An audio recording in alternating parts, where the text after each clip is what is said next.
Dia ni ada followers 1.5 juta dekat Instagram.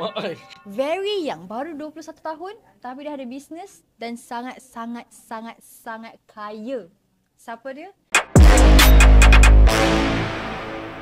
Lia Maisara. Ya, isteri kepada Voki. Siapa Voki? Gamers. Suami dia? Yes. Maknanya dia adalah isteri pada suaminya? Betul. Dan suaminya adalah suami kepada isterinya. Okay, so jom kita spot back Lia Maisara.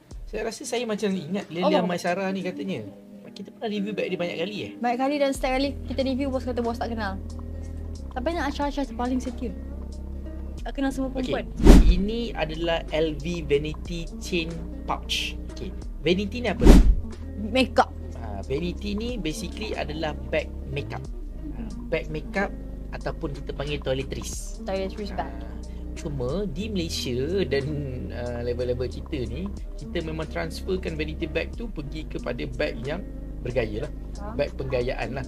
Tapi di luar negara, orang geng-geng elit ni, diorang jadikan bag ni memang betul-betul bag makeup. Kamu tengok dah Tinta Najwa? Yes.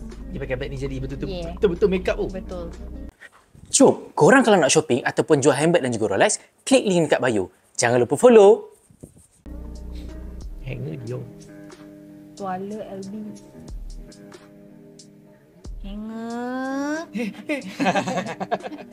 So yang ini harga tak adalah mahal sangat. Tak silap saya kalau nano dalam RM5,000 lebih.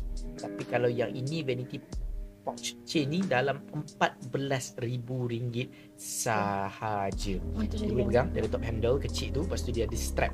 Dia boleh cross body kan. Tapi barang tak boleh letak banyak sangat. Barang yang tinggi, barang yang besar tak boleh letak, ada besar-besar ni je pun. Tapi yang saya perasan lah, satu dia memang cantik. Tapi kalau dia nak buka, sebab dekat top handle dia tu letak tali juga. So kalau buka bag tu, buka zip terbuai semua. Yes. Sebab dia punya tali tu dia bukan letak kat tepi, bukan kat body, dia kat kepala. So bila buka kepala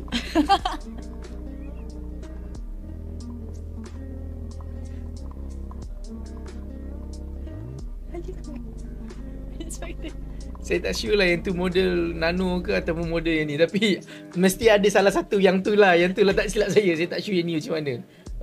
Saya minta maaf kalau saya salah lah. Tapi itulah dia. So Rabi, lepas ni kalau kamu nak nampak gah, beli vanity ni. Dulu saya tak minat vanity tau. Tapi kalau nampak vanity ni nampak macam acceptable. Saya rasa saya FOMO. Jadi saya tak suka. Kamu tu tak satu lagi yang dulu macam tak popular, sekarang dah start tu popular balik. Satu vanity kan, satu Cans. Cans ni memang betul orang letak makeup saya rasa. Vanity memang toiletries, tak silap saya kan. Toiletries bag. Vanity toiletries. Cans tu yang orang buat makeup. Tak silap saya. Kalau silap macam mana? Kalau silap saya minta maaf lah. Okay, saya maafkan. Bro, tak. Okay. Saya tunjuk siku juru 14 kan. Yang tu kan. Ramai orang marah. Jom shopping dan jual melalui Icon Lux. Jimat sehingga 70%. Installment serendah RM5 sehari. Jual dan konsign item anda dengan kami. Cepat, klik link di bio sekarang.